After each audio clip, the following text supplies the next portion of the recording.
the first thing that and just to express a really warm welcome to everybody for coming, and just say how nice it is to see everybody's face from all around the globe. And welcome everybody. The first task I've got is to note that our global secretariat has moved from India to Latin America, and specifically to Colombia. And I think those of us who have been involved in PHM for many years know that this has been a deep wish of the movement to be able to have our secretariat hosted in Latin America. And thanks to a lot of people, but particularly I think Sundar and Maria Zuniga, who worked very hard with the Latin American transition team to make this happen. So we now have Roman Vega as our global coordinator. He took over just a few weeks ago, and it's really amazing that he has managed to pull this steering council together. And I know Shalakshana has done a lot of work with Roman to make that happen. So that's fantastic. But of course, I'm not sure if Sundar's online yet. I haven't seen him. I don't think you are there, Sundar. So maybe I'll wait till Sundar joins us a bit later to do the thank yous. But I mean, when Sundar joins us, I'll repeat them. But of course, Sundar's done a fantastic job along with the team in India, and in fact, the team in India are going to continue working through part of this year, which is fantastic. That's particularly Gargeya and I think Yotsna. And Deepika, who's also been with us, is just with us, I think, for another month. But lots of gratitude to the whole team in India for hosting the Secretariat. And I think we also need a special mention to Sama and to Sarojini, who again I don't think is online yet, so I will repeat this, but Sarojini and Sama have acted as a great support to the Global Secretariat in the time it's been in India, and have really helped out in many different ways for the period that we have been hosted there. So thanks very much to Sarojini and her colleagues at Sama. So that's really all the thank yous, and I think we can collectively give ourselves a big clap on the back for having made this transition, and especially in the times of COVID. That's made it much more difficult. We normally can meet together at the occasion of the PMAC conference in Thailand, and that hasn't been possible for the last 2 years. But the movement has kept going anyway, and I think has gone from strength to strength, actually. In some ways, the pandemic kind of highlighted all the issues that we are so deeply concerned about. And I think a lot more people listen to our critique of the existing world order since the pandemic, because it has exposed the way in which inequities have been so prevalent and have just been exacerbated by the pandemic. So next, I'm going to hand over to Roman, who is going to introduce our first session, which is looking at the global and regional political context, which of course is getting less and less favourable to the kind of progressive ideas that we have. So I'll hand over to you, Roman, to host this section. Thank you very much, Fran. I think I'm not going to repeat some of the aspects that Frank has said regarding the importance of analyzing the global and regional context regarding the struggle for health. That is not only important for for planning our activities, but also for understanding what are the challenges and opportunities we already have to confront what has been the main problems just at the moment during the last year and the year that is starting already. Because of time constraints, I am going to introduce immediately two persons who are going to talk about the global context. We have invited Vijay Prasad, who is Executive Director of Tricontinental Institute for Social Research. And also we have invited to speak to Jane Kelsey, Professor Emeritus in the Faculty of Law at the University of Auckland in New Zealand. These two persons are going to introduce the global context analysis regarding our struggle. But after their presentations, Sulaksana is going to introduce the person who are going to do the regional context analysis. So I invite to Brihai Prasad. I remember that we only have 10 minutes for talking about the global context analysis for each person who is going to talk about this. Go ahead, Brihai, and thank you very much for attending our invitation. Yes, thanks, Roman, and thanks to Anna for inviting me.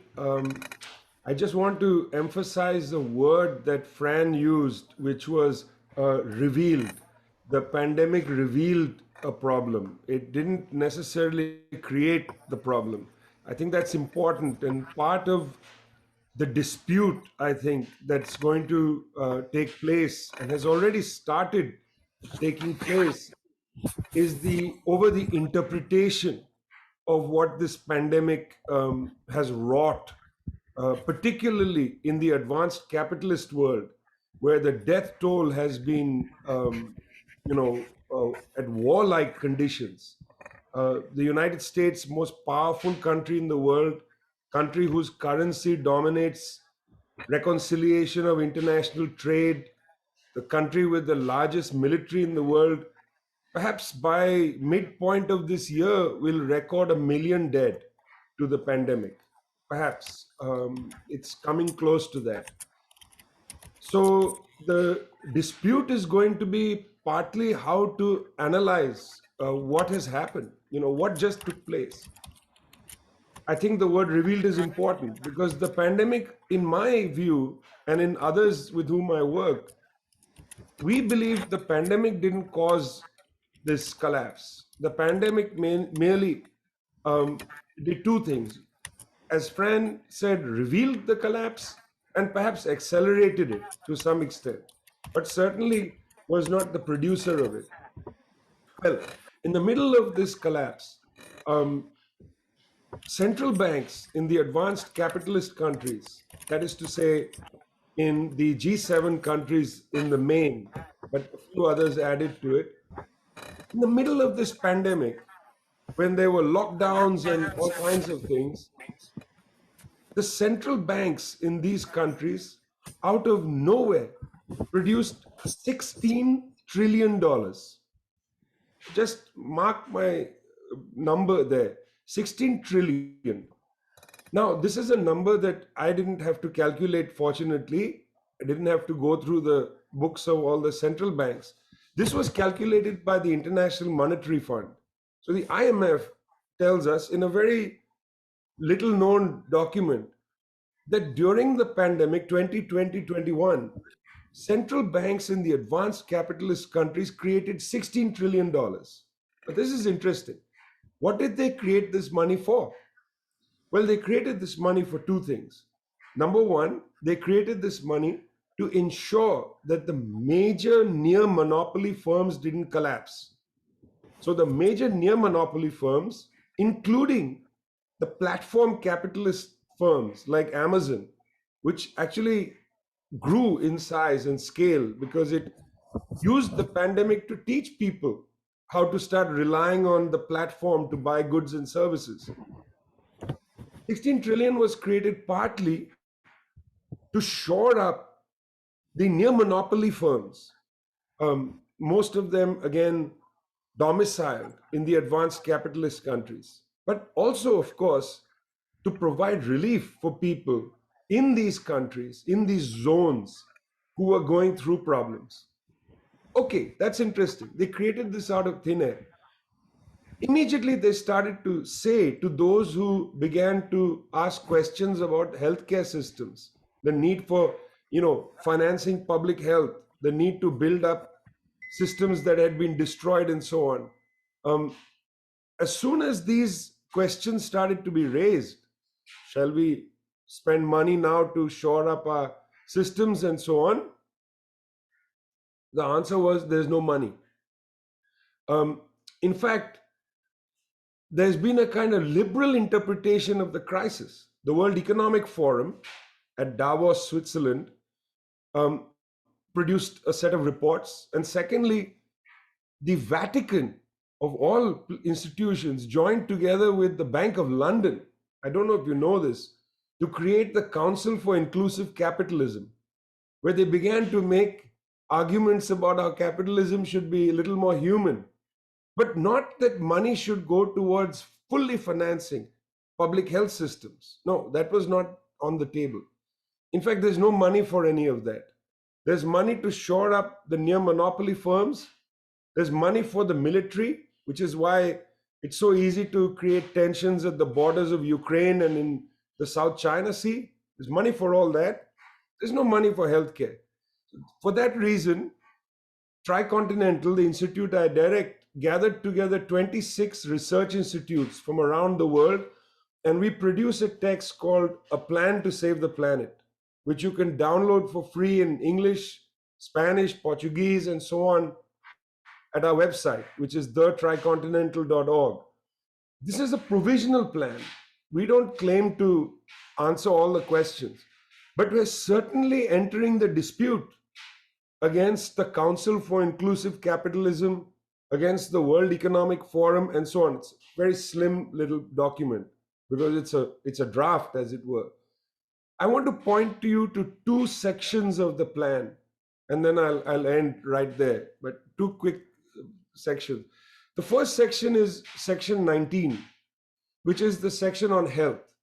Now, you should know that this plan, drafted by 26 research institutes from Zimbabwe, from Lebanon, from India, from Cuba, from Argentina, from across the world, across languages.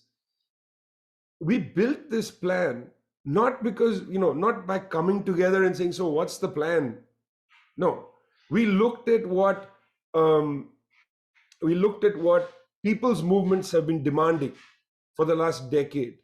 We looked at health unions, what they've been demanding, nurses unions in South Africa, doctors unions in Brazil. We looked at what the people who are in the front lines of these areas of human life have been demanding, and we brought the demands together into this text. So this is not coming from, ideas. This is coming from demands. I want to make that clear. So under health, we have 13, very unlucky number, 13 demands, but they are basically things that you and understand. People's vaccine. Burundi is not going to have 70% of its public vaccinated until 2100. 2100 at this rate. Things that 19 points. But I want to spend a few minutes on finance because that's where things are. Page 17. We have 14 ways to raise the financing, and I'm only going to point to one way. 2 or 3 years ago, a group of us sat down and we looked at the Bank of International Settlements documents, actually the Excel sheets, and we came up with an interesting number. Did you know that 2 or 3 years ago, number has probably increased, illicit tax havens that have documented amounts of money in them. Illicit tax, the word illicit is important. It means basically illegal, but in banking, they don't like the word illegal because that triggers an investigation. They call them illicit tax havens. Okay, they're illicit. That means you don't have to do anything about them, but you count the numbers. We counted up there are $37 trillion of unproductive social wealth sitting in these illicit tax havens. Of the 14 points we've made here, we call for the seizure of $37 trillion to be brought in immediately to improve the institutions and processes of human life, which so desperately need that money, including the transition into a green energy world. $37 trillion. That's twice the amount of money that the central banks created during the pandemic. No longer should we be lied to by the people who claim to dominate the world, who say the principal problem is in the border of Ukraine or the principal problem is in the South China Sea. The principal problem, my friends, is that people are starving. 2.7 billion people don't know where they're going to eat. The principal problem is Burundi won't get 70% of vaccines at the current rate until 2100. That's the principal problem. The principal problem is that 97% of the population of Afghanistan has already slipped below the poverty line. That is the principal problem. Thanks a lot.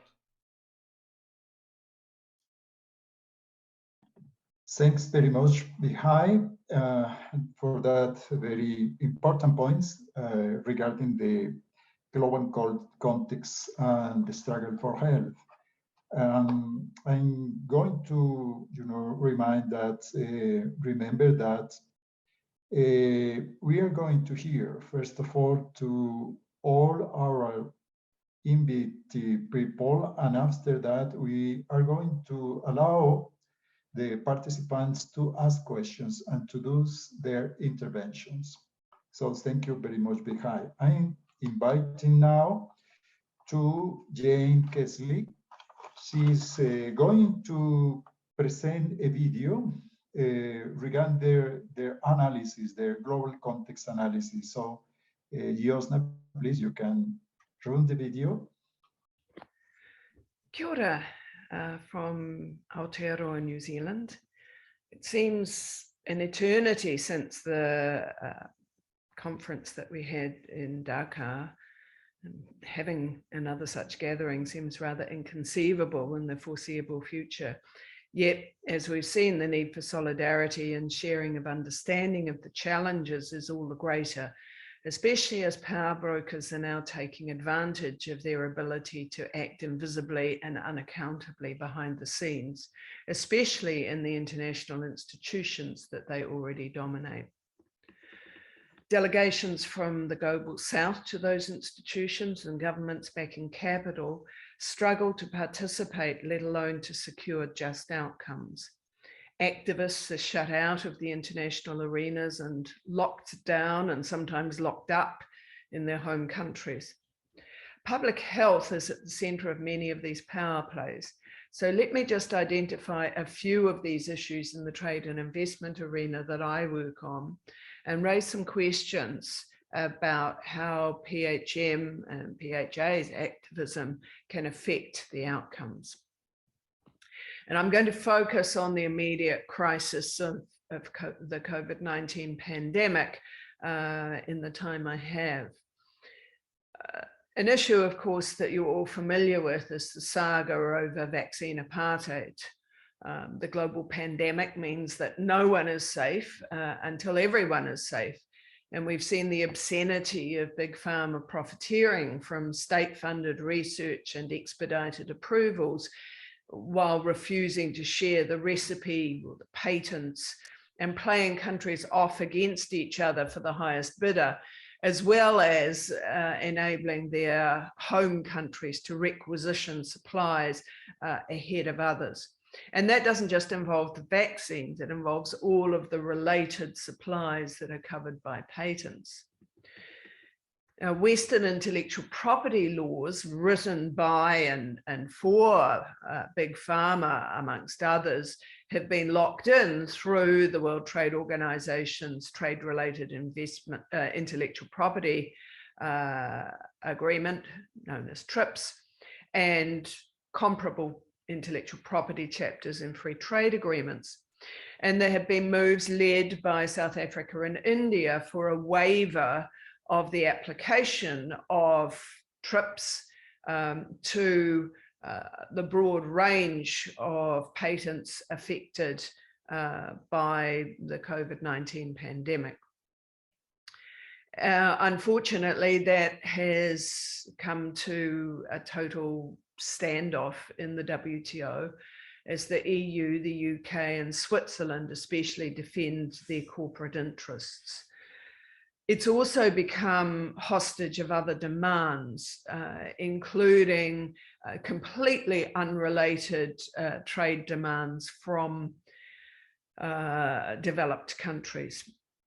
That ramped up as the ministerial conference was expected to be held late last year. That got postponed for COVID reasons to an unspecified date still in 2022.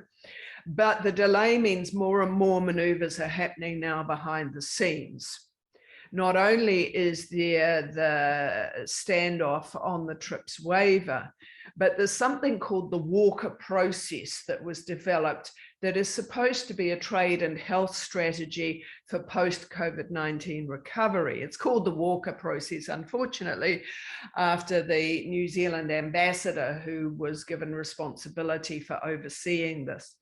But he turned it into a Trojan horse strategy to achieve rich countries' objectives in liberalization of almost everything unrelated to the COVID-19 pandemic, but purportedly to restart the global economy, supply chains, and so on, with no reference to the waiver. And this is centered around the demands of what is called the Ottawa Group of developed countries. The good news is that the Walker process has been temporarily suspended. Walker has now returned to New Zealand, but there is a danger that the process may be taken over by the new chair of the General Council to take up that position shortly, who is Switzerland.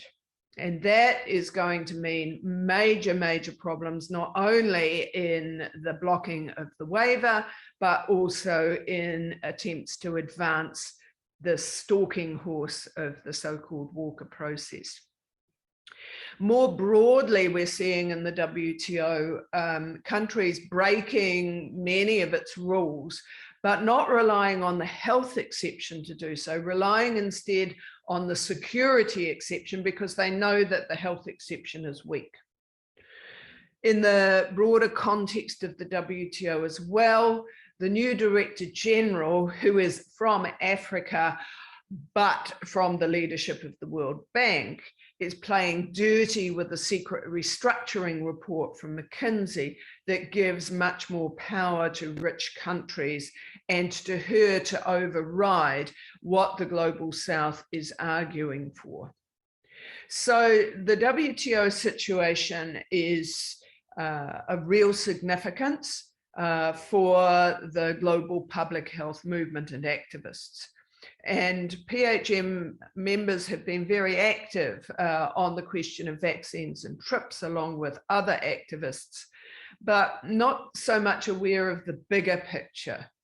And that includes many of the free trade agreements that are now being signed, especially with gusto by the United Kingdom negotiators, that continue to impose even stricter intellectual property rules.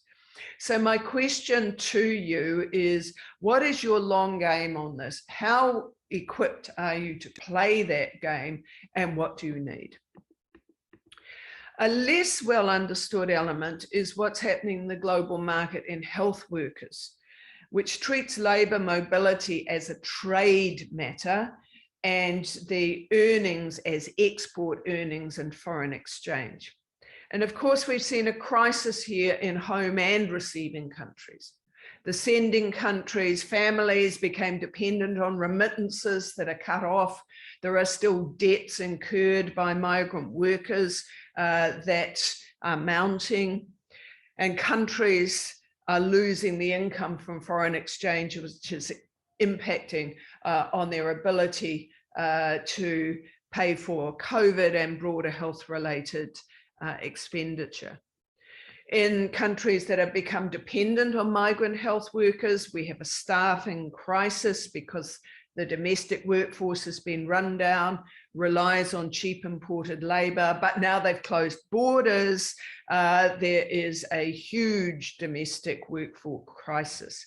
But the migrant workers who are stuck in these countries, including New Zealand, are being denied support and are financially destitute. Those overstaying visas have been reluctant to seek vaccinations and treatment for fear of deportation. So we need to take this migrant health workforce out of the trade rules and make it a discourse about human rights. So my question to PHM is, what are you doing about this, and what can you do further? And who are the allies to work with in this battle, nationally, regionally, and globally? When I spoke in Dakar, I also talked about the problem of investment disputes, that foreign investors have unique protections for intellectual property rights as investments under investment agreements and investment chapters of free trade agreements that are enforceable by the investors themselves in international arbitration, with awards that involve massive transfers of public funds to foreign corporations. And we're seeing now threats of disputes by foreign investors, including over compulsory licensing, over requisition of facilities and equipment, over closure of businesses, exclusion of the migrant workforce, vaccine requirements, and so on. And law firms are already touting for business here. Whilst some free trade agreements now have some exceptions for health, which are still not robust, investment agreements usually lack health protections. There have been calls led by IISD to suspend the application of investor-state dispute settlements in relation to COVID-related measures, but these have gone nowhere. So my question to you is, how can the public health movement and activists raise awareness and call for national, regional, and global moratorium on such disputes, and for real carve-outs for health that are equivalent to the carve-outs that apply for security measures, which are self-judging? My very last point I wanted to point to is the implications of rising superpower rivalries, mounting tensions between the US and China, the US, EU, and Russia, the emergence of the so-called Indo-Pacific Quad of the US, Australia, India, and Japan, which may all seem remote to public health activism. But just think about the politics at the WTO over the source of COVID-19, of the issues of global supply chain interdependencies that have left countries vulnerable, especially dependence on China, but also through the kamikaze politics of the US. What lessons have not been learned from this, and how dangerous is an intensification of these tensions for public health activism? China and the US, for example, are vying for influence in heavily indebted, tourism and remittance dependent Pacific Islands. That is going to impact on health policy, access to health, and the ability to exercise health activism. So how can health campaigners highlight these risks and prioritize health? I hope that's some food for thought, and I hope you have a really good meeting.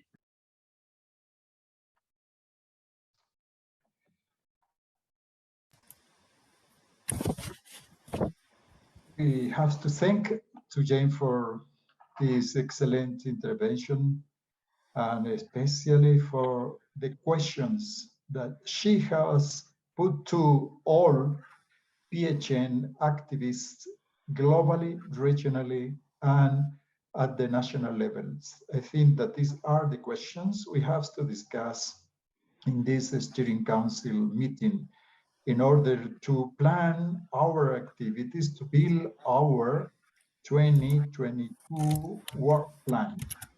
And maybe we are not going to, to allow people to ask questions just after these two presentations, but we are going to hear what the view is that people from the regions regarding their uh, contextual situation they can put on our discussion just today. I will hand over this to Sulaksana to conduct these presentations. Go ahead, Sulaksana, please. Yeah. Thank you, Roman. And now we go on to regional overviews. So as you know that most of PHM's work is located in regional, at the regional and the country levels. So we requested activists from various regions to give us an overview, to help us in trying to figure out which are the issues, that as a right to health movement, as people's health movement, we need to focus on this year. So I will first I want to welcome Dr. Lauren Paramore, who will be giving us the overview of the African region. Lauren is a senior lecturer at the University of Western Cape and a member and a long-time member of PHM South Africa, and also a coordinator of and supporter of a number of the thematic circles of PHM Global. And her research focuses on health activism, global governance for health, and social mobilization aimed at realizing social citizenship in societies of the global South. So I would request her to now share her thoughts. Yeah, Lauren. Thanks, Lakshana, and greetings to everyone. I hope you're well. I'm going to try and stick to 10 minutes, so it means I'm going to do a broad strokes presentation, but that's the reality of the situation. And I want to apologize because I have to leave at the top of the hour, so my apologies for that. My starting point for the presentation is that our approach in PHM is that people at grassroots level should drive the changes that we seek in the health system, but also in the broader society, so in the broader political economy that shapes health and health outcomes. And so if that's the assumption, then it requires that people have the ability to participate freely in politics. And we know that people need time for that. They need legal space. There needs to be presumably bureaucratic institutions that listen to them, but also the ability to make their own institutions. Physically, they need to be safe to move around, to speak to each other. And then also we know that, people often have more capacity to influence politics depending on their social status, and that's connected to things that have already been mentioned. So things like identity, migration status, and so forth. And so I think the headline takeaway, if I look at what's happening in the Africa region, is that in terms of all of these resources, people are very, very constrained. And in fact, what's happening is that the bulk of people's time and energy is going into just surviving. So doing basic things like getting food, getting water, figuring out energy, finding out how to make some money. And so I think that perhaps is the greatest challenge for PHM, given the way that we work. Also, one of the other major takeaways is that people aren't necessarily being consulted or informed about what their governments are doing, either at national level or at the global level. And that includes people in representative institutions like Parliament. So I think one of the things that COVID-19 has done has perhaps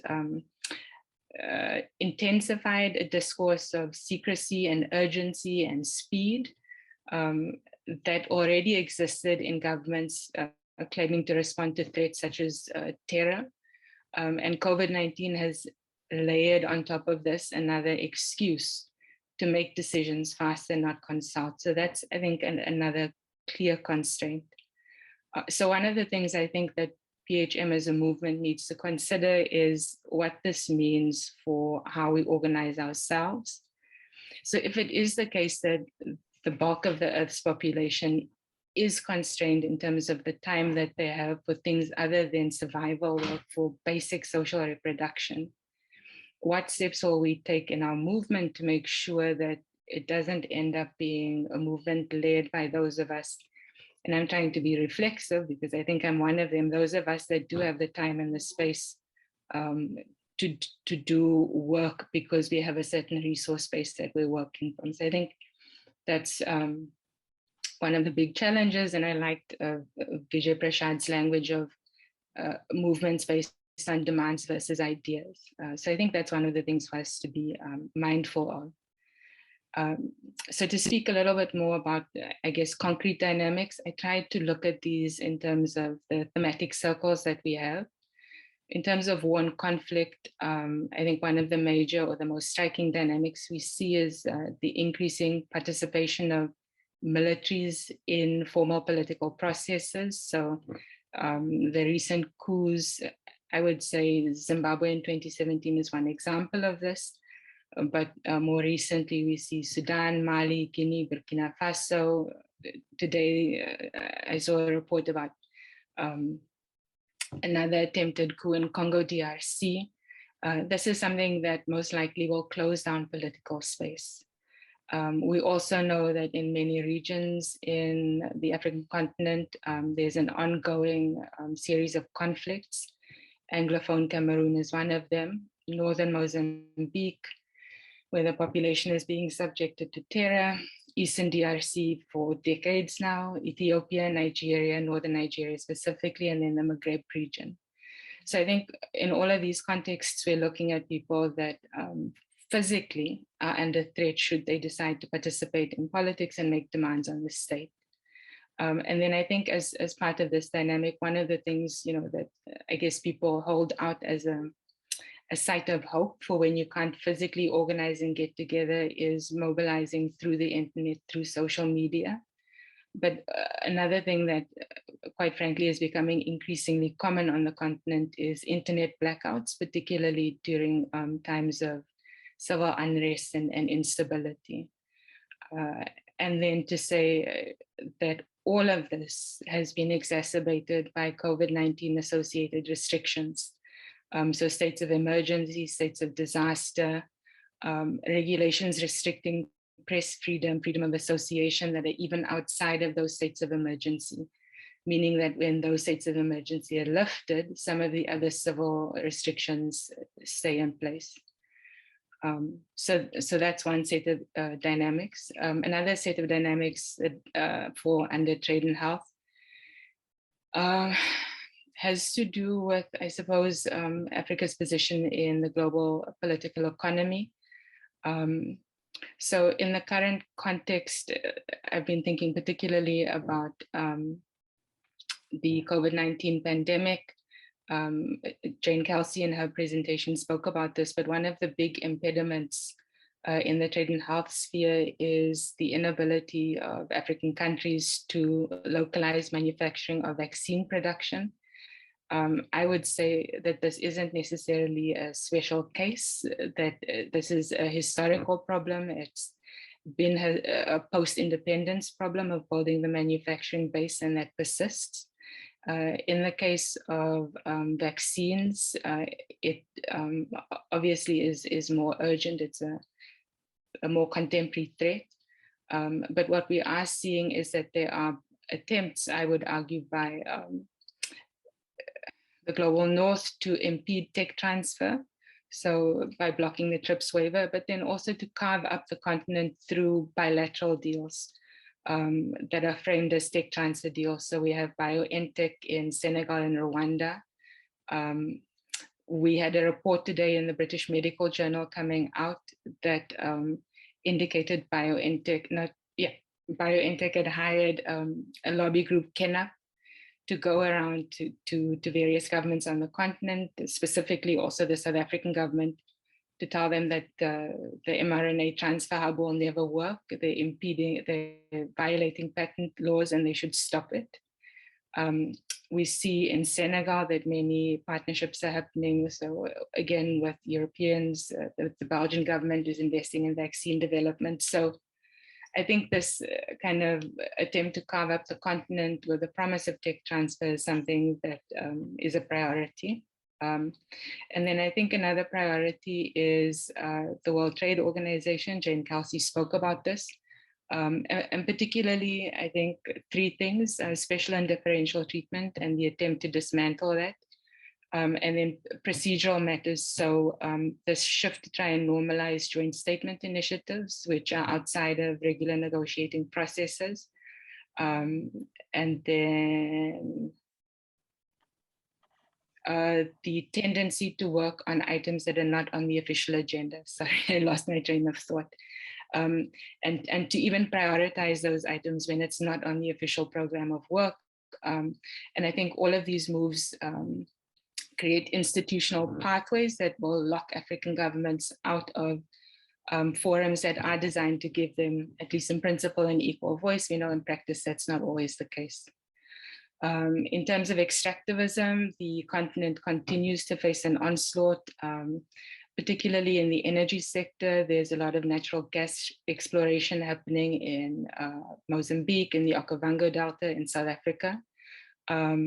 There is pressure in South Africa also for exploration rights in the southern coast, titanium mining. I think one of the things that's perhaps a positive to have come out of this is that there is mobilization for the right to say no to extractive industries. There is pressure on the continent, Southern Africa in particular, for governments to move towards renewable resources, and a big pushback against national development plans oriented around extractive industries. But sadly, that orientation remains a commitment that many governments on the continent embrace. And I would argue that there might be a risk of that commitment to extractivism deepening with Agenda 2063, which is the African Union's plan for a better, more peaceful Africa by 2063, which does focus on commodities as a growth sector, but perhaps for the continent to create greater control over the terms on which those commodities are traded. Then gender justice. I think Africa is a reflection of global trends. So in the healthcare sector, we've seen exploitation of workers at the lower levels of the occupational hierarchy, particularly community health workers, intensify during COVID-19. But we've also seen cuts to social services that actually subsidize much of the social reproduction work women do, while at the same time, the burden of social reproduction work has increased. There's been a decline in child and reproductive health services. It's resulted in higher rates of maternal mortality. During lockdowns, an increase in gender-based violence. And then also, just circling back to reproductive health services, lower levels of access to things like termination of pregnancy, birth control, but also basic services like HIV/AIDS test and treat, the ability to stay on ARV regimens, and concerns about viral resistance. So all of these, I think, are things that particularly impact women, because they do the bulk of the social reproduction work, and the bulk of that on the continent isn't subsidized. So not only do they do that work, but the opportunities to take part in politics, to pursue wage work, to pursue education, all of that is constrained as a result. And then also to say that most women on the continent, or women dominate informal sector work that was disrupted by lockdowns. And so women really have faced the kind of brunt of job losses, hours worked loss, unemployment, and so forth. In terms of food... Sorry, but can you please wrap up a bit? Okay. So maybe let me just end to say, I think one of the big overarching concerns is austerity, and the fact that a lot of debts are denominated in dollar terms. We see rising inflation. So debts are going to balloon, and that will most likely mean cuts to budgets of all public services, including health. And I think that's one big area of concern. Thanks. Yeah, thanks, Lauren. Sorry to have to cut you short. Yeah, actually, the other speakers are also waiting. And thanks so much. And I mean, I think it was such an insightful presentation, and the way you sort of woven the themes around our thematic circles and what we need to do. I think that's been very useful and will be useful to all of us. So now I would like to introduce Chio Kling, who's the Director of Programs of Third World Network, which is a very close associate of People's Health Movement. She's an international lawyer whose areas of expertise include the environment, socio-economic impacts of globalization, especially in the countries of the Global South. And she's known very well for her interventions, at the Commission on Sustainable Development, in the UN Framework Convention Climate Change, the Convention on Biological Diversity, and the Nagoya Protocol. I call on her for her comments on giving an overview of the Asian region and, and what are the issues you think right now the region is grappling with, and what can be the role of people's health movements. Thank you very much, Lakshana, and very, very happy to be here with all of you from across the continents tonight. Well, tonight for me. Yeah, very quickly, I think just following up from where Lauren, Jane, and Vijay have spoken. I think the regional and national and the global are so interwoven that it is very hard to divide them up. So the challenge, I think, the fundamental challenge for PHM and the membership is how do we actually make all those connections. I think the work at our national level and PHM in the circles and everything is actually connecting all those. I think the challenge for us this year, in the coming years, is how to be more systematic and structured in our analysis and to be very strategic in how we're going to engage and intervene. And that will be the biggest challenge because COVID is going to continue. So the kind of inability to be in person, to be in international spaces or in regional spaces where governments make decisions, that will continue. And that is a big problem. I think Jane raised this. The lack of transparency in decision making is also increasing at the national level. So for Asia, given the breadth of the region and the levels of civil society activism and political space to work in, is very diverse. I mean, we are now, I think, at the stage where we have no idea what's happening inside Myanmar, beyond what comes out from those who have the courage to share, to get information out. Just no way to engage. Even governments do not know how to deal with Myanmar. At the same time, COVID is so dominant that all governments in all our countries, not just in Asia, are so preoccupied in terms of resources, in terms of just scrambling, at the same time to be a populist, because shutting down the economy cannot go on forever. And you just don't know what to do. I think the lack of knowing what to do is apparent across all political, so-called, I wouldn't even call it leadership, of those who are running our countries all over the world, from Johnson to Biden to my prime minister.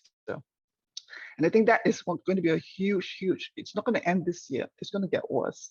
So we see also elections coming up, in this region. We have elections coming up in India, where from all signals, Modi is going to get re-elected.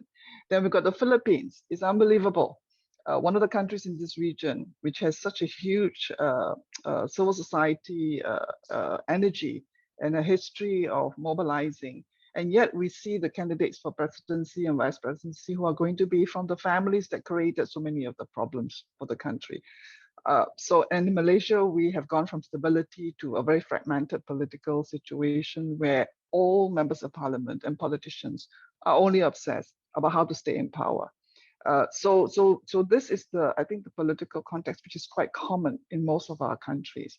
So the challenge for, I think, PHM in this year and coming years is really how do we work within that space of, yes, the demands of the people from the ground, but where are the institutions and mechanisms where that can be actually brought to some kind of positive outcome. On the substantive issues, very quickly, I think we have to be really prepared. It's already happening, which is the financial crisis. We are going to see huge turbulence.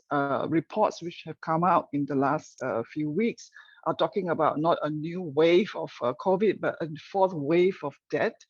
And the wave started even before COVID because we were accumulating so much debt when interest rates were very low and there was so much money flushing around. So we see increase in public debt, in private debt, domestic debt, external debt, household debt.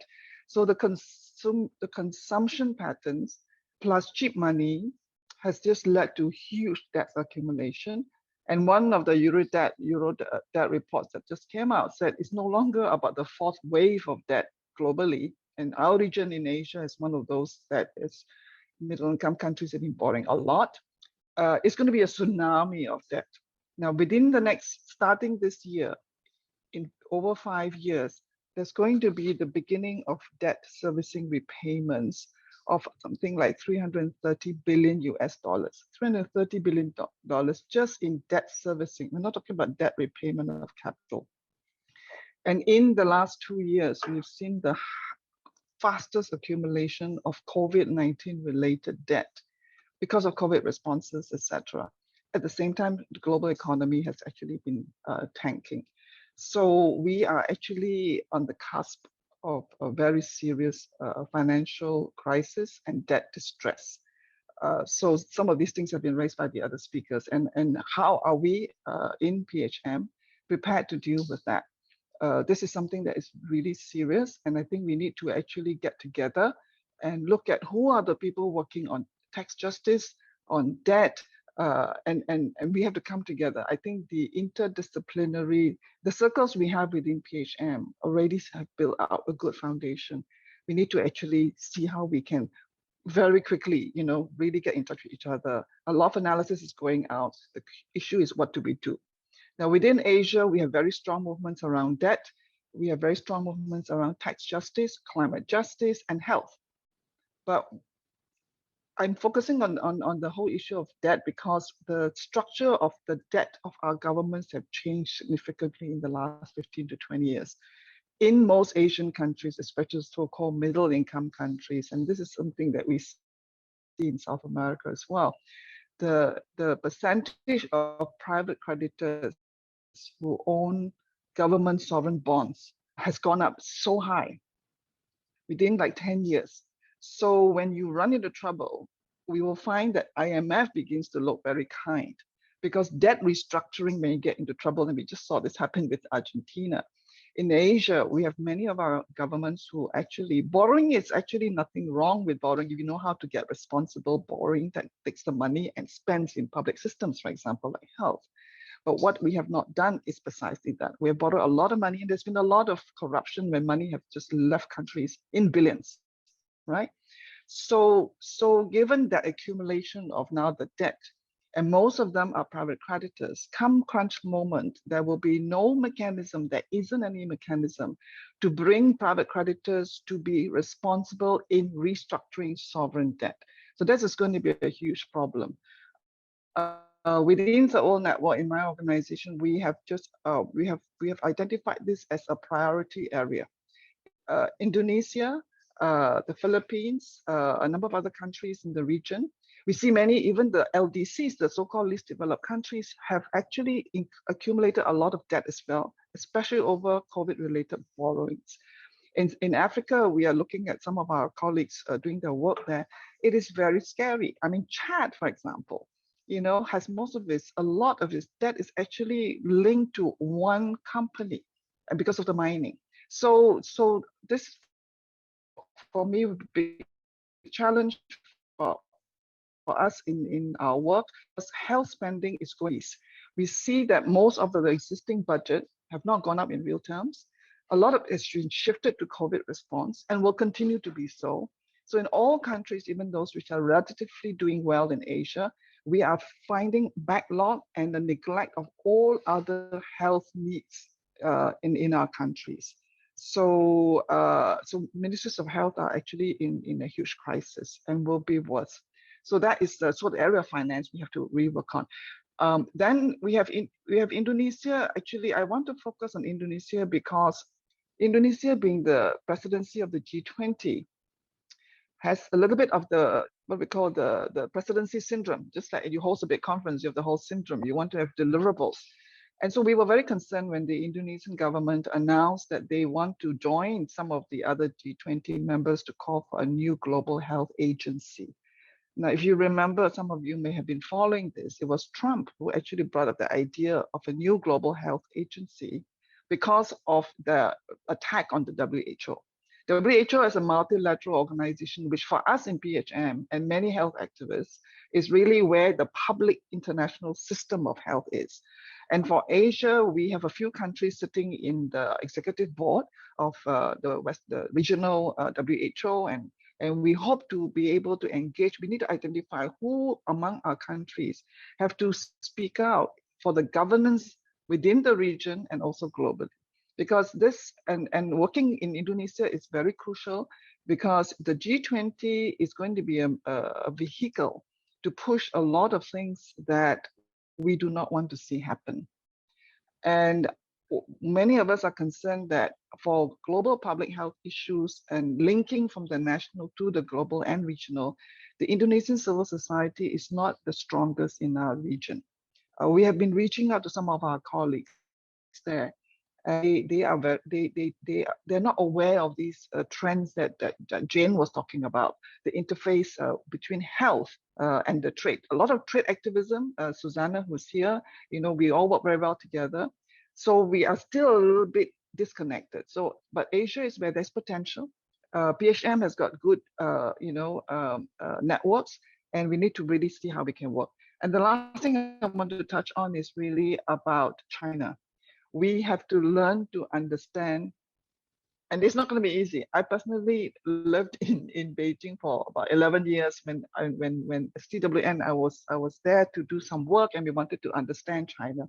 I left after 11 years understanding less than when I first arrived in China, and it's even more complicated given the global politics. I think it is incumbent on us as civil society groups, because when we see certain aspects of China manifest itself in infrastructure, in mining, and we get very angry, and we see all the narrative in terms of the reporting and the analysis, that is it's confusing and it's dangerous. And the positions that China takes are very conflicted as well, because there are many countries in one. But understanding China is absolutely crucial, and I think that it's a challenge for us. And how do we garner together that understanding, because we do have a lot of knowledge and experience, and each part of the system, it will be different. I think there is a deep misunderstanding that we all know in all our countries, government is not monolithic. There are different people with different interests, but people expect China to be the communist Chinese government.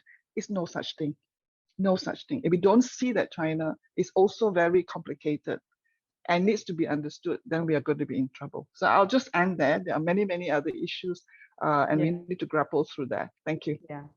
Thank you so much, Yo Kling. I think, the issues you brought up, I think a lot of things for us to think about and work on, because I think one of the things you're saying, we need to speak to each other, build solidarities within the various, thematics and, issues. And that's something, which has become really critical.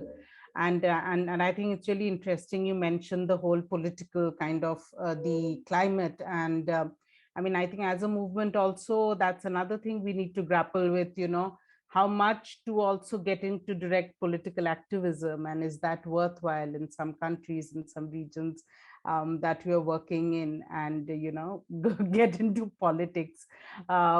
So thank you so much, and thanks for being with us today.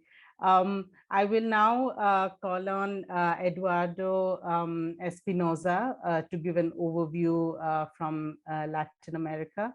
Eduardo wears many hats. He's a medical doctor with an MPH, and he's a professor. He was a professor at the University of El Salvador, and he was active in the revolutionary forces during the civil war in El Salvador, and got detained and tortured also during that period.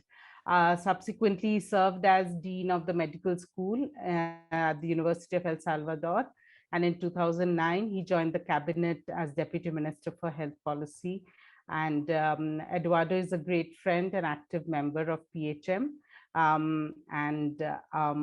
I welcome him to give his comments. Eduardo.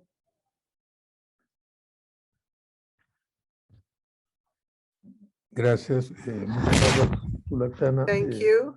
Thank you, Sulakshana. This is a pleasure for me to be here with you. I am grateful for the invitation. And we're going to try to adjust to the time. I can't say much in 10 minutes, but I will try to take as much best advantage of it as possible. Can you all hear me? Can you hear me? Yes.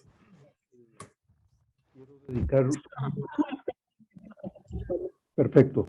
Entonces, Perfect.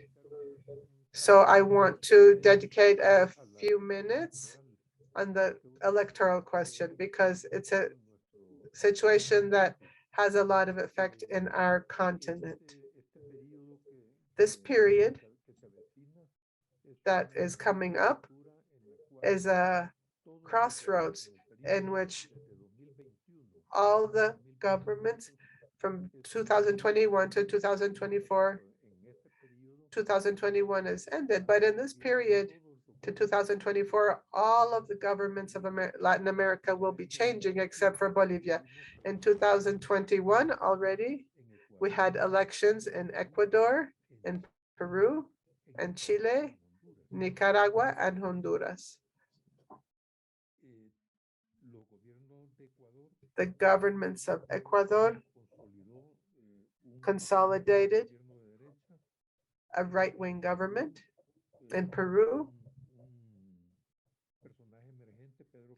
an emerging personality, Castillo, that we think is leftist, but there are some doubts. In Chile, there's a lot of hope with Gabriel Boric, who was just elected. In Nicaragua, Daniel Ortega was consolidated, who has turned into a sort of a dictator and political persecutor of his own people after having been part of the Sandinista revolution. And in Honduras, we have currently, since just a little while ago, there was a significant change. Xiomara Castro has taken power, and we trust that they will be part of a leftist government. In 2022, there will be elections, very important elections, change of presidency in Brazil, Colombia, and Costa Rica.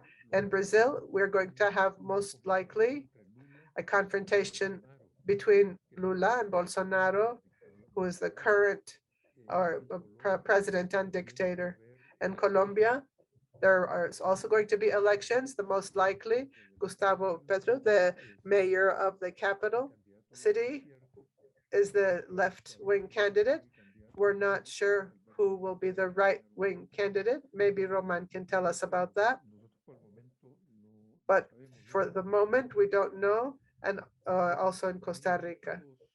In 2022, which is when there'll be elections in these three countries, there's also an electoral crossroads in the United States that's very important, because when United States catches cold, we get pneumonia.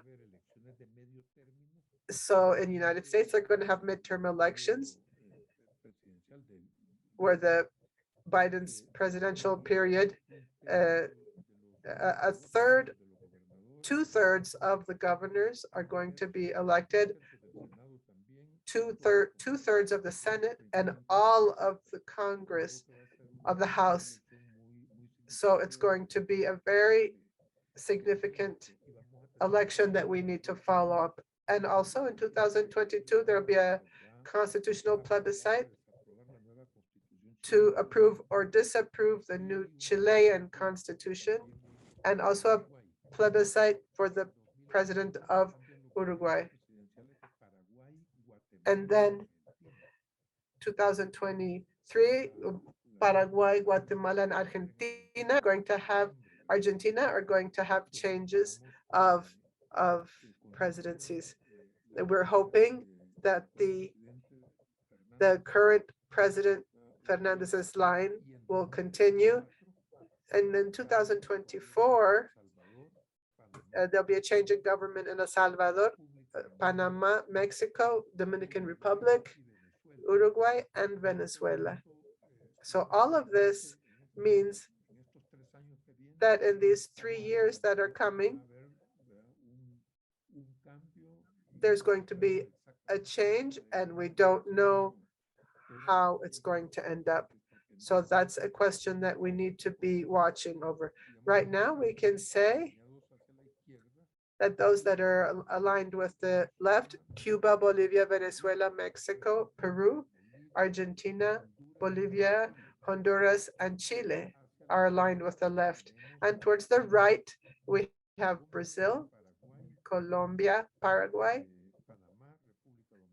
Panama, Dominican Republic, Uruguay, Haiti, Costa Rica, and Nicaragua and El Salvador, who are two dictatorships that are more and more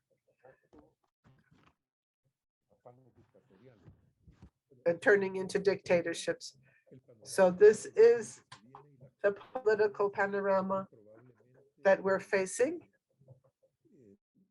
and probably will affect a lot what happens in the whole continent. Apart from this, I wanted to also point out the importance of the pandemic, which is not very different from what the previous speakers have mentioned, in the sense that the pandemic has come here.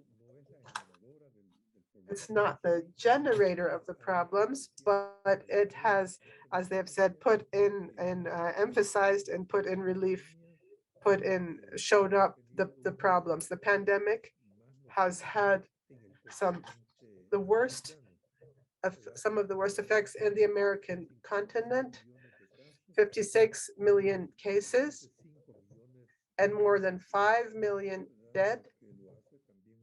That makes it one of the continents most affected, or one of the regions, especially Latin America with coronavirus has been so affected by COVID. And the lockdowns have had a political use by the governments, right-wing governance, to limit the basic human rights and to limit civil liberties. This is also affected by the very low institutional capacity in most of the Latin American countries due to the lack of leadership and a lot of conflicts in governance. This is an important question to keep in mind. The inequalities based on the Gini coefficient has increased in many of the countries. The countries where inequality has increased the most is Peru, Chile, El Salvador, and Colombia, the Gini coefficient. And places where there has been a decrease in the Gini coefficient is Mexico, Uruguay, Brazil. Brazil has also decreased its inequality, Dominican Republic and Costa Rica.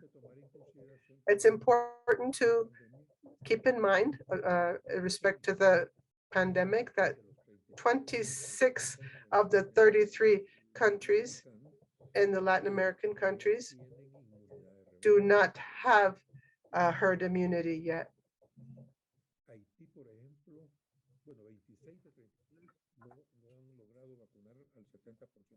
Haiti, for example, has not vaccinated many people, less than 1%, and they have had a huge problem with cases. This whole situation with the pandemic it goes also along with the social crises in Latin America. This can be better seen in the Economic Commission for Latin America and the Caribbean, ECLAC's recent report, which brought up several important areas. What I mentioned about inequality across the hemisphere and the recovery economically has not been sufficient to bring back all the jobs that were lost due to the pandemic. So there is still a huge deficit, especially among sectors of the population that have suffered the most in rural areas, among women, indigenous people, and children. These are the population groups that have been the most affected.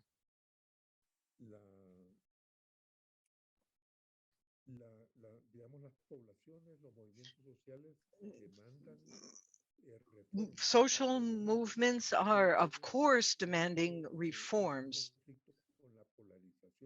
And this comes into conflict with the polarization in these countries that has been set off even worse by the pandemic. The demand for a new social compact to re-establish in a new situation the relationships between the market and the state. These demands have grown. However, there are still a lot of conflicts. That the case that was already mentioned by several is the conflict, or part of the conflict between Chile and the US, especially. Latin America has become a continent where global monetary issues are being discussed and issues about natural resources also. The hegemonic model is seen as an element that is determining these social issues that I've mentioned, not just because of the pandemic, but all kinds of inequality. Latin America is the most unequal continent in the world, and this inequality has grown. And there, it is obvious that governments are trying to strengthen their hegemony, especially over nature. And you can see this the most in Latin America, all the extractivism, mining.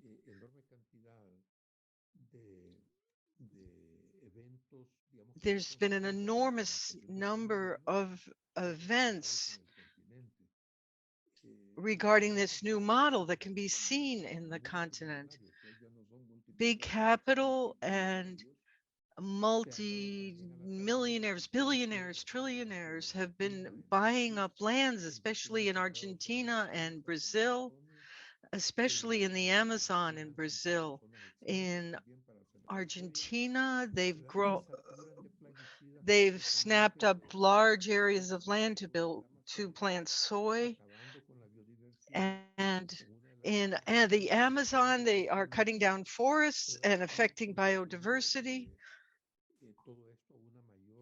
And Eduardo, I'm sorry to interrupt you. Can you please wrap up? We'll have, two speakers are, awaiting. So, bueno, voy a I mean, you can just wrap up. no, voy a cortar acá un poco. Sí, cómo no. So let me try to wrap things up.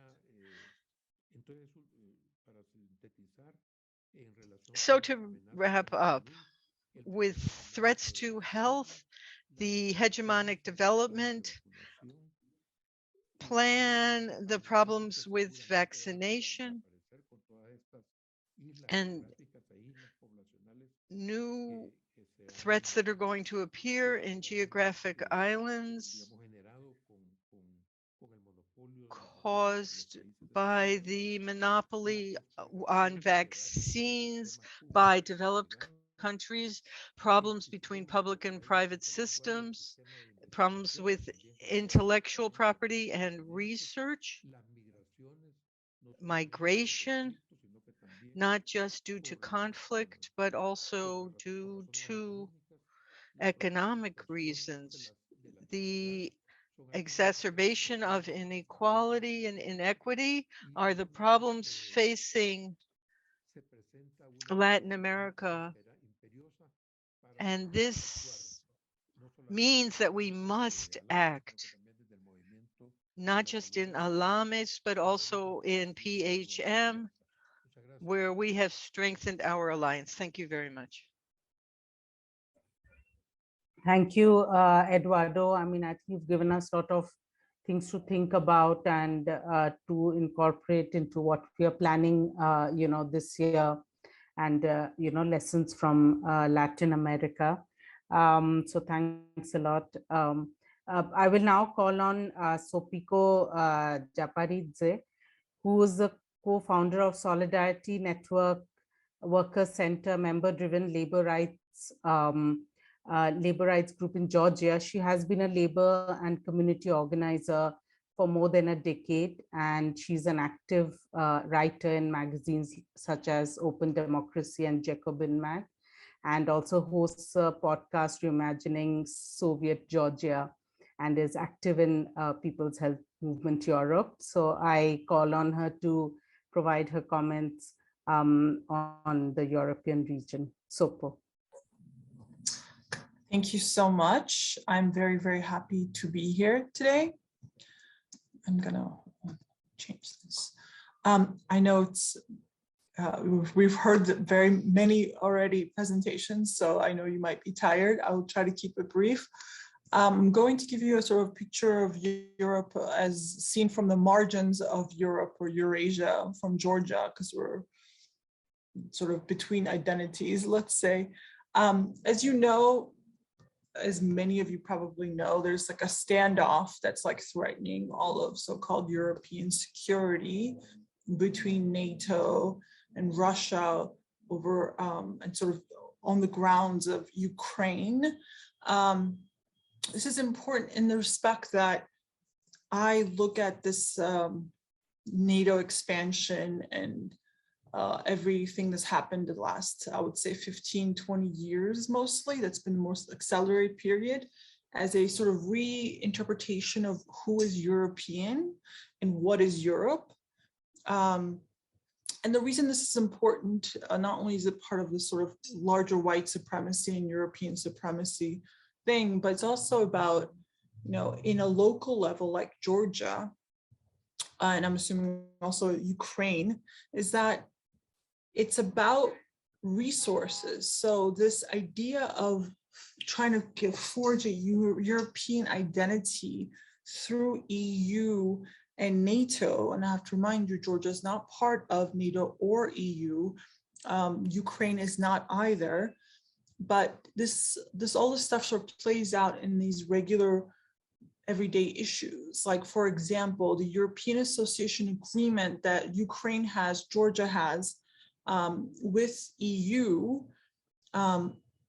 is like steps you're going to take to fix your country, so-called, from economic to social to trade liberalization and so on, to be able to then enter EU in the future. We don't know when. But the problem with that is that often these association agreements, they have maybe even stipulations for even healthcare or labor rights, but it gives you like a long, like when you're supposed to have like certain things like a minimum wage or, overtime pay and so on. But what this really does is sort of kill movements on the ground. people have this understanding that if it's in the EU association agreement, that somehow things will naturally take place, like it will happen without any political pressure. And this is what has continuously happened, say, in Georgia, and Ukraine is constantly reforming their labor codes and so on, which you don't have to actually organize and win these things. It'll just happen. Like EU is this like benevolent, wonderful thing, just going to give you all these things. And then when you try to question, and there's actually no questioning really by anybody else, is that this geopolitical situation that's now threatening Europe comes back into play. So everything becomes Russia versus NATO, right? So are you for the West? Are you for the East? Are you for the West, East? And of course, Russia is now no longer European. They are part of Asia, and a lot of the politicians, the right-wing politicians, and I like to, again, clear up that most politicians in this area are very right-wing. It is a safe space for growing, budding fascism and far-right groups. It is a horribly neoliberal. There's no left opposition. All the leftists have also been neoliberal, and it's like not a great place really. And according to just Gini coefficient, it's a pretty unequal place and quite horrible. And great examples of how EU hasn't really improved much is like Bulgaria or Romania, who joined EU, but they're quite unequal and horribly underdeveloped in a lot of ways. So geopolitics has become a constant threat. So with all the countries from Western Europe to Eastern Europe and margins like Georgia constantly being involved in this. And this, again, this new event hides real social issues. So we're never able to articulate or demand anything beyond any geopolitical formulations. This is, again, a problem because like World Bank reforms, like if you look at healthcare and how it developed in Georgia, often World Bank or IMF or EU association agreement, anything that comes down the pipe, so-called Western institutions, are never questioned. And there's a wholehearted acceptance that if it's from the West, it must be good. So examples why this affects the pandemic would be, we have significantly reduced hospital beds, so-called World Bank directives, and we don't have enough hospital beds. We are a serious crisis. We are short-staffed because there has been a constant attack on so-called overstaffing since the Soviet Union was dissolved. And so all these like prescriptions that World Bank has given us that we have implemented, and I would say the President Saakashvili that did the worst, and this was also this Ukraine, he also went to Ukraine, which is actually interesting because like Lithuania, Ukraine, Estonia, all of these like Eastern European or East part of Eurasia, or sorry, Western part of Eurasia, a lot of them are the same kind of geopolitical forces that are against Russia, pro-West, are the ones enshrining in constitutions these anti-social politics. So to be actually Western means to be for, enshrining against progressive taxation, for any kind of outlawing on symbolics of like leftist, like communism is outlawed in Georgia. It's outlawed in many other countries as well. And it's, and there's not enough funding or a idea of social policies like minimum wage either is very low or doesn't exist. And this is actually endangers healthcare workers. A lot of healthcare workers have left to Europe, who then become migrant workers, filling in the deficit in the EU, and that's actually their saving grace often. And then a lot of times they're also illegal, they're undocumented, and so they cannot come back and see their families. And so a lot of times these countries are fodder for cheap labor into the EU. And instead of, having a cohesive policy of what it means to be like European, right? Which means like identity of getting more resources. And this is why there's like Russia just isn't able to give as many financial incentives to be pro-Russia. Unfortunately, they don't have all these donors, international organizations. And so often like civil society, the local level will try to, reinstate themselves as pro-EU, pro-NATO, and then speak like a certain language to get funding. And then there's this huge sort of upper middle class that's formed through these donor organizations. And often these kinds of confrontations, like even the NATO Ukraine showdown, they will seize on it. Then they'll say, oh, this is great. Now we can apply for more grants, and we're going to get more and more donors to give us money because we're now in a threat. Our Western values are under threat by Russia and anti-NATO activities, and so they will. And everything is really like LGBT issues, like LGBT pride is constantly politicized and weaponized against any kind of. People who are usually pro-social policies may have like not great politics around gay issues because they just don't understand. So then they'll be used as a cudgel constantly to undermine social issues in favor of gay pride, and like things like that are constantly happening in these areas. And I'm quite disturbed by the lack of any other voice that's ever heard in government, newspapers, nothing in Georgia, nothing, even on Twitter. It is almost all pro-NATO, pro-US, and like for war. The kind of warmongering that goes on is terrifying. They're like raising money, like send money to the Ukraine militaries, like buy this t-shirt. Of course, they're always like making money off these things. And then like showing, and like all the Western press is like glorifying some like 51-year-old woman who's like probably mentally unwell, who's like, I'm putting on gear to like defend my country, and like, paranoia. And then like if the same thing was shown in the US with all these like Minutemen and like people who are getting ready to usually go on the border and like shoot, undocumented people crossing, is usually what these kind of militias usually are like. These are really right-wing, kind of pro-fascist ones. They're like glorified that it's happening in Ukraine and showing them all this media. It's like, oh, it's so great. Look at them. They're preparing for all-out war against Russia. And it's really kind of, it's again, terrifying. And then at the same time, if you look at conflicts like in Georgia, or in Ukraine that has happened past few years, those areas are severely neglected afterwards, and they become problems for more conflicts in the future.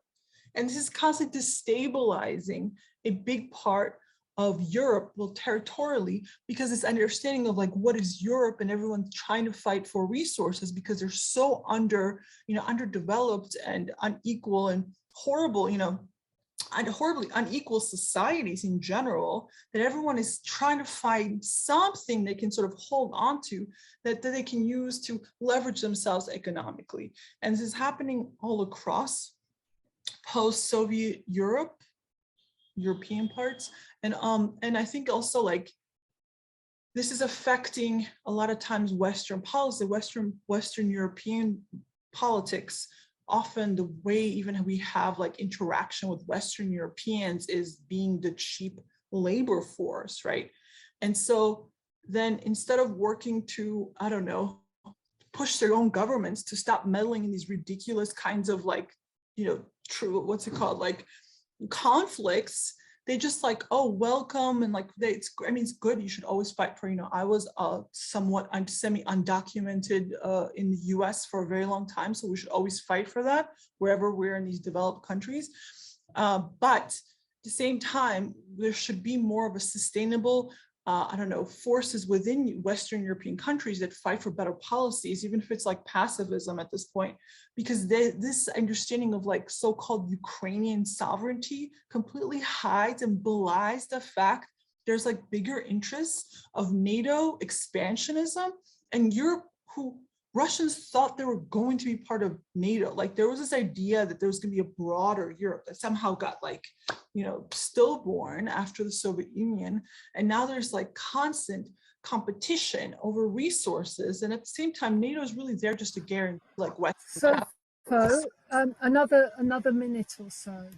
Sorry, yeah. And so it's really like, I would say it's a really bad situation in Europe in general. This like local governments, local right-wing governments, post-Soviet, with sort of NATO and US right-wingers, this kind of mix is fueling a lot of instability in the entire region. And this will have spillover effects everywhere. But I would say this is an epoch where there's a redefining of what it means to be white and European. And this is like this could be like a source of war. Thank you.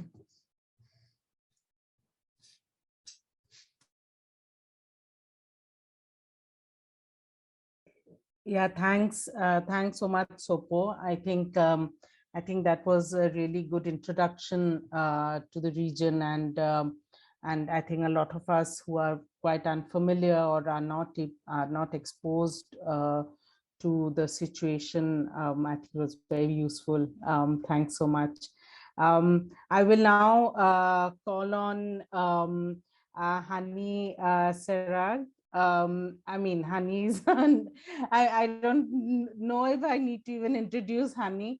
So Hani is a longtime PHM activist. He's a physician and a public health researcher, and he was the global coordinator of PHM when the secretariat was in Cairo. And he currently works at the University of Texas. And Hani will be sharing his overview on the MENA region, the Middle East and North Africa region. So Hani, please go ahead. Thank you very much, Selexina. Just to start with MENA region, saying that we passed through most of the stages that other regions has been through it in 50s and the 60s. We have the liberation movements, which realized it's ended up with nationalism and rationalism movements. And then in 70s, we started the open door policies, and there was a slow move to the market economy. With the Washington consensus after the collapse of Soviet Union, we started the rapid move to market economy and privatization.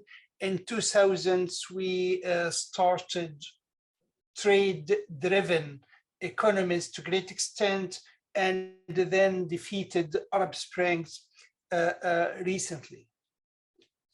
However, in the region, most of the arrangements are around the occupation of Palestine, and which we refuse in the region. At least most of us refuse to name it the silly Israeli-Arab conflict. It's an occupation, so we need to name things right. There is no conflict, it's occupation. And the occupation of Palestine affects the whole region because all the arrangements are made to make Israeli occupying forces as the main power in the region. Historically, there were three big armies in the region: the Egyptian, Iraqi, and Syrian. And if you look at the history, each of them was dealt with separately to get rid of these armies. The first one was Egypt, and Egypt was pulled to unfair peace agreement in 1977, which ends up that Egypt completely left the Palestinian issues. Egypt was initially ejected from the Arab League, but then the whole Arab countries started to join the movement against Palestine and get very much aligned with the occupying forces. Iraq was pulled into unneeded war for 8 years with Iran, to lose its army slowly, and then Kuwait, and then the occupation from the US.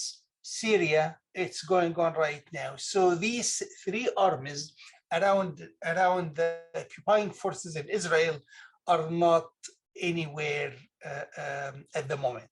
And this was very important for the Israeli occupying forces to live.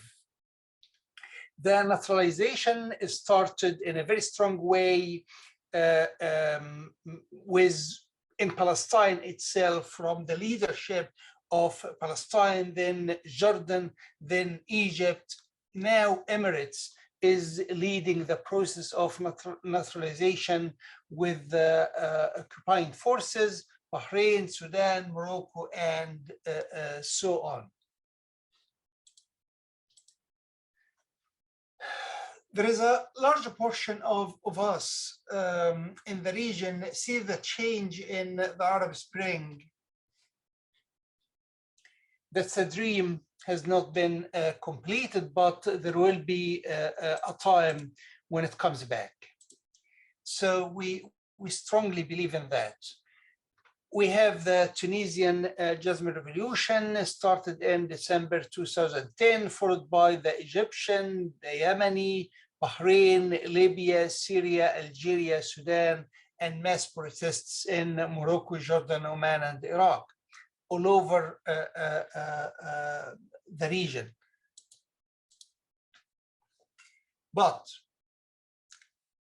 recently, these uprising and these revolutions were defeated in a very systematic way.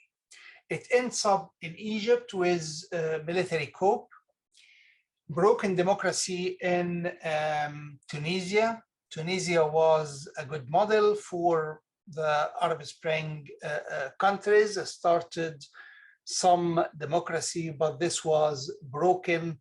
And I would say another coup in the region. The war in Yemen with unprecedented human crisis, massive wave of naturalization with Israeli occupying forces in the whole region.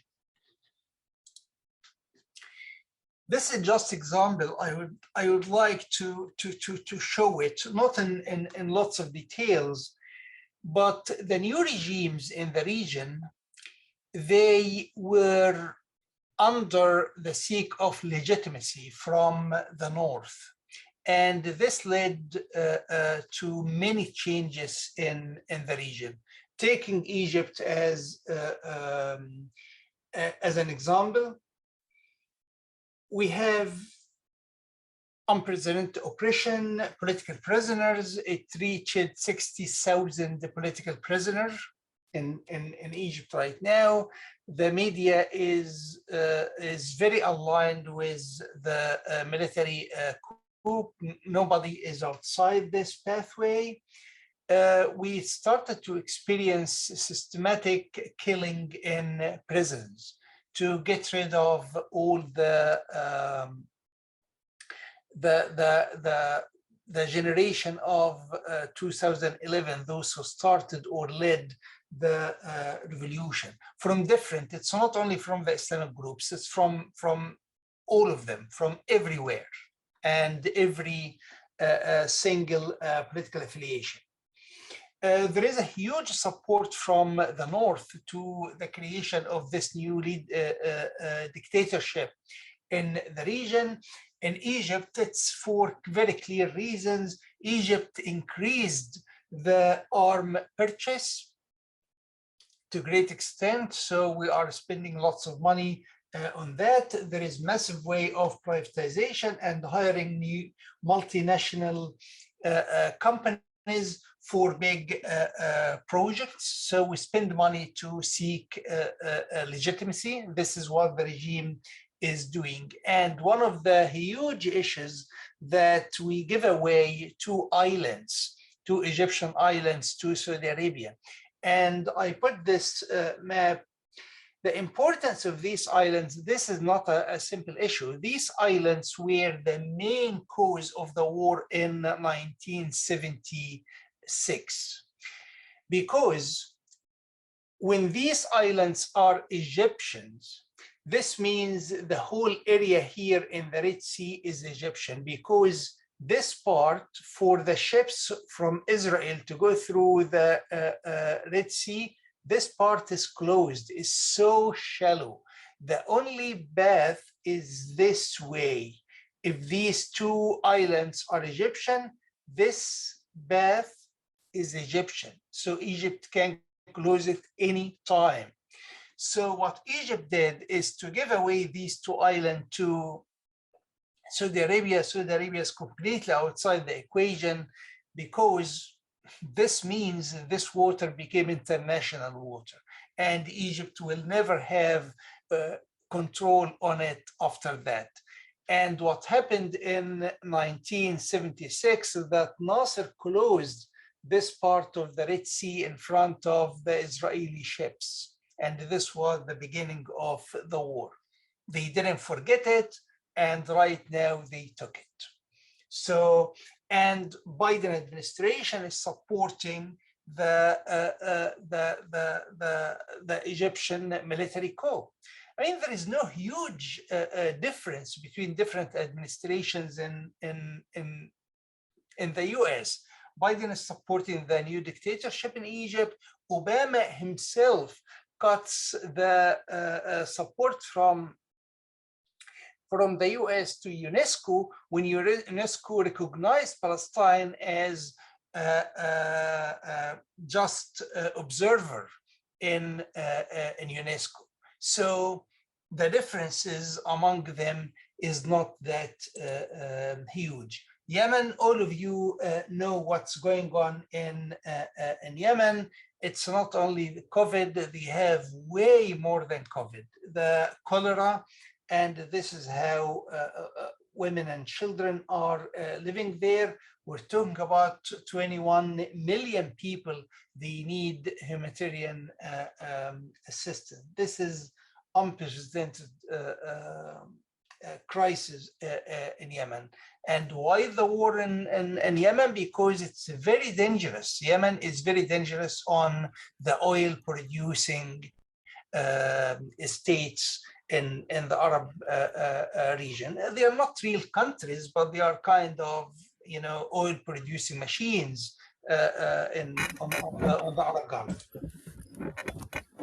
Palestine, highest population density and poverty in Gaza, massive wave of oppression against civil society, with a usual silence from the international community.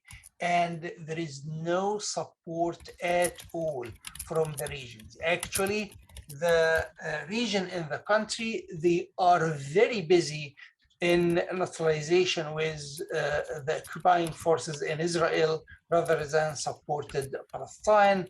And the century deal that we hear about every day is kind of a new Nakba in the region, and most likely they will try to get rid of Palestine. There are many scenarios. Right. Annie, just to say that, just a minute. Yeah.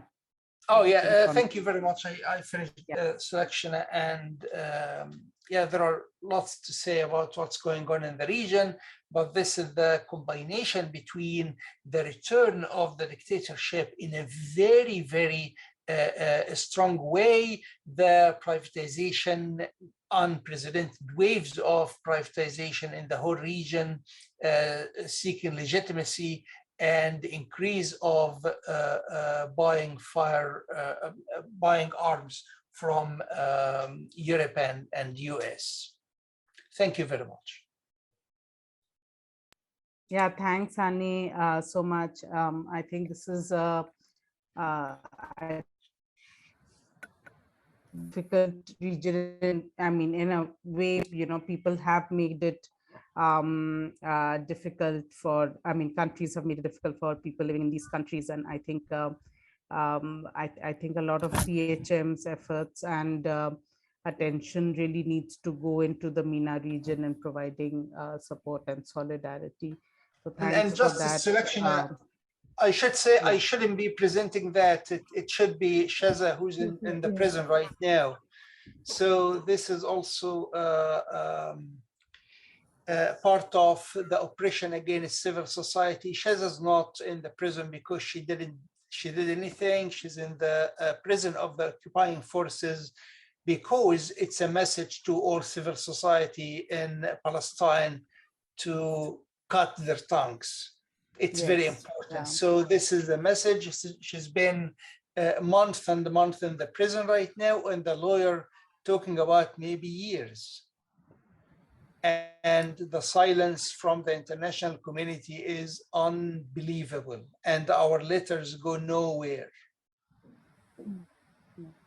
It is just terrible, I think, the situation. And we really encourage our comrades to provide more support, solidarity. And we have a working group working on looking at what are the steps that we as PHM can take to support Shata. And so please get in touch with the Global Secretariat if you need to, if you have time to support that initiative. So I think I'll just say thank you now to all panelists for the regional overviews. Thank you very much for sharing your insights.